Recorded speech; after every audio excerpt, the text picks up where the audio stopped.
Hello, thank you for joining us. For those who don't know me, I am Nicole Meneke, integrator at RocketClicks. I am super excited to talk about something that I'm really passionate about, and that's culture. I read a LinkedIn study that stated marketing roles had the highest turnover rate of any job function at 17%. That's almost 50% higher than global turnover of 11%. The struggle is real, especially in the digital agency world. This leads to intense and frequent poaching from competitors and recruiters, and honestly, with such an amazing group of people that we have, it happens all the time here at RocketClicks. So as leaders, this can make us totally show up not in our best selves. It can send us into paranoia and poor decision making made out of desperation. A couple of years ago, I felt like once we trained somebody, they were stolen away from us, and it was disheartening and frustrating. So we made a call. We can't stop people from leaving for aggressive offers, but we can make it incredibly painful for them to make that choice. And the way we do that is stop worrying about what other people are doing and start spending time on making RocketClicks an awesome place to work.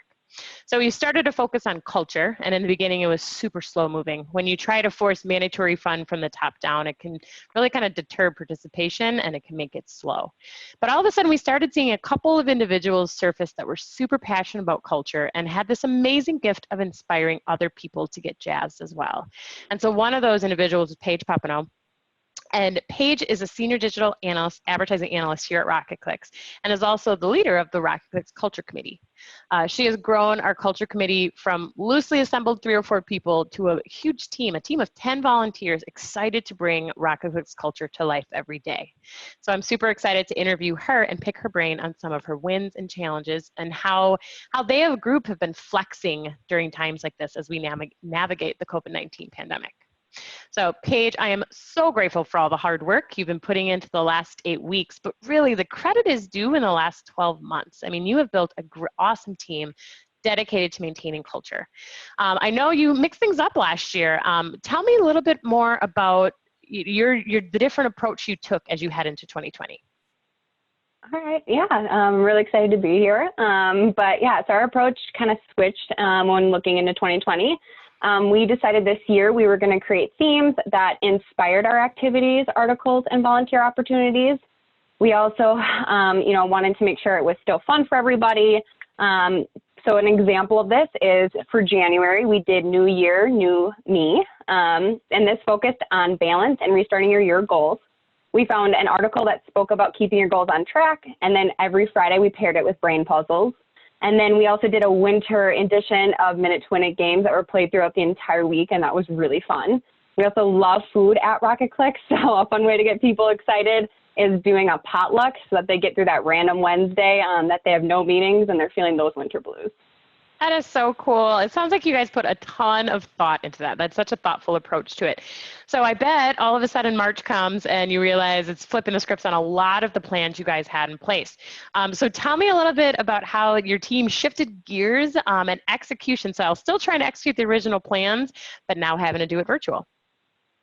Yeah, we had to get a little creative, definitely, with the activities we had originally planned. We definitely had to shift more to that virtual fun. So some things we did was we had a trivia company actually booked to come into the office, but had to switch that last minute and kind of do it virtually and internal with some help from some people.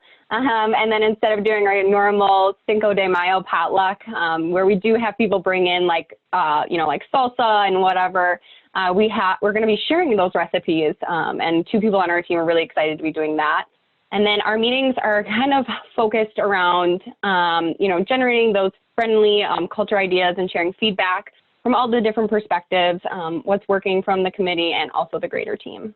Awesome. Well, you mentioned Zoom, and I know that has been huge for us as a company, us all staying connected, which luckily we integrated Zoom last year, so we had some familiarity with it. We didn't have to introduce it. But what are some of the other technologies that you're using to keep people connected and engaged? Yeah, so some of the other things we're doing, we do something called Corona Time, which involves Zoom, but it's where we have everyone come every Friday. We have a randomized list that kind of puts people everywhere, and then we ask a somewhat personal question just to get a feel for our teammates and getting to know them better, because you can never know them too well. And then we also did trivia, so again, using Zoom, but we also used the breakout feature of it, which was really fun. And when you first do it, it's a little weird because you move rooms and you move back and forth, but it was really fun. We've done Jackbox games, and we'll also be doing a Netflix party, but we haven't quite determined the winner yet. Awesome. Well, it sounds like you guys have been incredibly innovative in trying to find new solutions, and it's looks like it's been fun. It has been fun. You know, a little less fun, but what are some of the cultural challenges that you've seen in the last couple of weeks, and how are you and your team addressing them? Yeah, the biggest challenge we've had is just shifting all of the in-office activities that people are really excited about to online. The team has done a great job of utilizing the technology to stay connected during this time. And again, we've been using Zoom, Jackbox, that's the online gaming tool. I know some other people have used it at home with their families. And then again, in the coming weeks, we're actually doing that Netflix party, which is where everyone can kind of be together, you know, have popcorn, have some drinks, and watch a fun movie. That's cool. All right. Well, last question for you. What advice would you give our listeners about making, not even just in a virtual or in the virtual time, but making culture sticky in their organization? Yeah, I have 3 pieces of advice. Some may seem a little obvious, but I do think they'll help to contribute to a successful culture. The first one is have a team that embodies your brand and is excited to represent it. Invest time not only in the people that help with culture, but in the activities and volunteering opportunities. These do not have to break the bank by any means, but just grabbing a drink or having a pizza party at work, it'll help employees feel you're investing in them. And then my last and final piece is determine what you want out of culture. Our amazing group helps with everything from organizing the activities and initiatives to making new employees feel welcome and finding those new volunteer opportunities to get people excited about. Awesome. It sounds like you got not only the whole team excited, but the individual group of volunteers really empowered and excited to carry the culture through. So thank you so much for your time today, Paige. Yeah. It was awesome chatting with you. I've loved watching Rocket's culture grow and strengthen over the last 12 months, and we are grateful to have you on the team. Thank you very much. Thanks. Awesome. Thank you.